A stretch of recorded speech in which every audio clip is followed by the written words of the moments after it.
कि हम लोगों ने बोला कि उसकी स्पीड वेलोसिटी भले ही कांस्टेंट है, लेकिन उसकी जो डायरेक्शन है वो उसमें चेंज आ रहा है।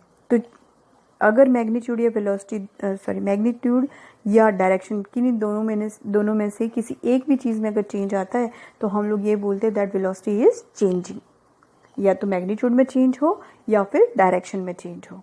ठीक है, किसी एक चीज़ में भी चेंज आ रहा है तो भी वो वेलोसिटी चेंजिंग होती है। दोनों में चेंज हो सकता है कि मैग्नीट्यूड में भी चेंज है, डायरेक्शन में भी चेंज है। ठीक है, लेकिन अगर किसी एक में भी चेंज आ रहा है, मान लो कि बॉडी स्ट्रेट लाइन में मूव कर रही है, उसकी डायरेक्शन चेंज नहीं हो रही है लेकिन उसका मैग्नीट्यूड चेंज हो रहा है, तो in that case we will say that velocity is changing. दूसरी कंडीशन है कि वेलोसिटी जो है कांस्टेंट है, सेम वेलोसिटी है, वेलोसिटी की मैग्नीट्यूड में कोई चेंज नहीं आ रहा है, लेकिन जो डायरेक्शन है उसमें चेंज आ रहा है। ठीक है, तो तब भी हम कहेंगे that velocity is changing, because vector quantity है वेलोसिटी और इसमें मैग्नीट्यूड और डायरेक्शन दोनों होते हैं। तो किसी एक भी चीज़ में चेंज आएगा तो in that case we will say that velocity is changing. इसको बहुत डिटेल में आप 11th स्टैंडर्ड में पढ़ोगे if you go with the science subject.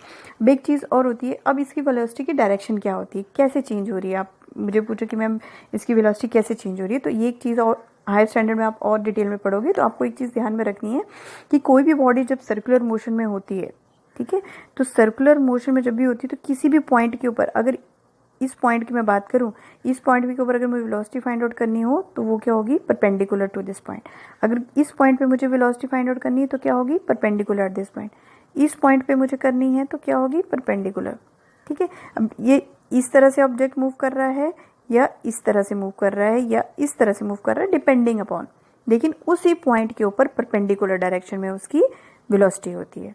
ठीक है, जैसे कि यहाँ पे आप देख सकते हो, ये दिया हुआ है यहाँ पे, इस पॉइंट के ऊपर वेलोसिटी की डायरेक्शन क्या होगी, इस साइड को। अगर तो इस किसी भी पॉइंट के ऊपर अगर direction of velocity find out करनी है तो उस पॉइंट के ऊपर आप परपेंडिकुलर ड्रॉ कर दो तो आपको पता चल जाएगा कि डायरेक्शन किस तरह से होगी। सो सर्कुलर मोशन में किसी भी पॉइंट के ऊपर वेलोसिटी की डायरेक्शन क्या होगी, परपेंडिकुलर एट दैट पॉइंट।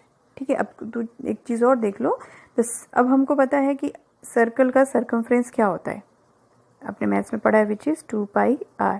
एक बॉडी है जिसने अपना मोशन यहाँ से स्टार्ट किया है, ठीक है, तो यहाँ से यहाँ तक जाएगी, यहाँ से यहाँ तक आएगी और यहाँ पे वापस आएगी।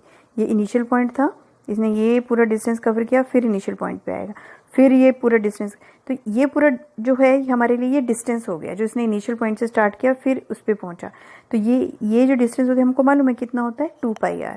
तो अगर मुझे वेलोसिटी फाइंड आउट करनी, वेलोसिटी का फॉर्मूला क्या रहता है, डिस्टेंस अपॉन टाइम, और हम इसके यहाँ पे s अपॉन टी ले रहे हैं। ठीक है, तो s अपॉन टी भी हम इसको ले सकते हैं और डिस्टेंस अपॉन टाइम भी, और यहाँ पे हम डिस्टेंस को ऐसे प्रेजेंट कर रहे हैं।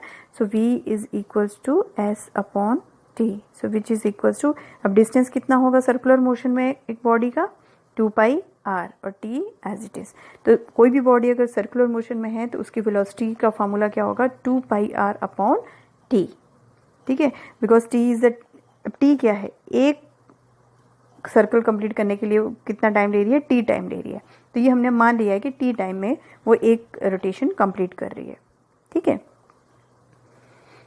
और ये हमने एक की बात करी है कि एक सर्कुलर मोशन में एक राउंड लेने के लिए ये लिखे ना, if a body takes time t to go once around a circular path then the velocity v is given by 2πr upon t।